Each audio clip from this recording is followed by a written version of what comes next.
দেশের বৈদেশিক মুদ্রার ভান্ডার সুরক্ষিত রাখতে দেশজুড়ে বার্তা মোদী সরকারের।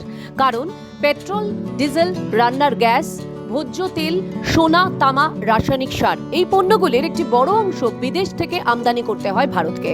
পশ্চিম এশিয়ার যুদ্ধ পরিস্থিতি ভারতের উপর গভীর প্রভাব ফেলেছে একথা উল্লেখ করে দেশবাসীকে করোনাকালের কথা স্মরণ করিয়ে দিয়ে ওয়ার্ক ফ্রম হোম করার আবেদন করেছেন প্রধানমন্ত্রী নরেন্দ্র মোদী।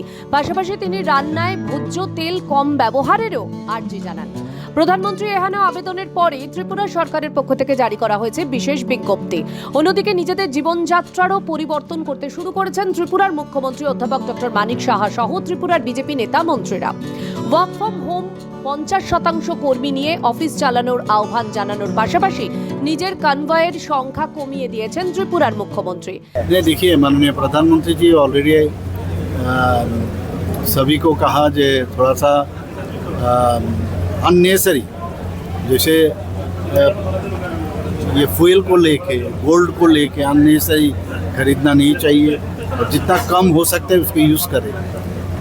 तो हम लोग भी फॉलो किए और त्रिपुरा गवर्नमेंट के तरफ से भी हम लोग ऑलरेडी बोल चुके हैं कि जो ग्रुप सी और डी इन लोगों को जैसे एट होम से 50% काम में जाए, क्योंकि सब कोई गाड़ी या स्कूटर ये यूज़ करते हैं तो उसमें काफ़ी बचत होगा। तो इससे जो अभी हॉर्मोज प्रणाली में जो समस्या हो रहा है इससे हम लोग बच सकते हैं।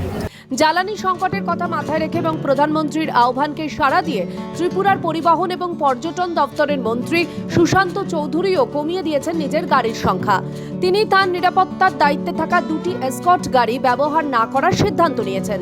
সোশ্যাল মিডিয়ায় পোস্ট করে তিনি লিখেছেন, দেশব্যাপী জ্বালানি সংকট নিয়ন্ত্রণে না আসা পর্যন্ত প্রধানমন্ত্রী নরেন্দ্র মোদীজির আহ্বানে সাড়া দিয়ে আমি আজ থেকে আমার নিরাপত্তার কাজে নিয়োজিত 2টি এসকর্ট গাড়ি ব্যবহার না করার সিদ্ধান্ত গ্রহণ করলাম।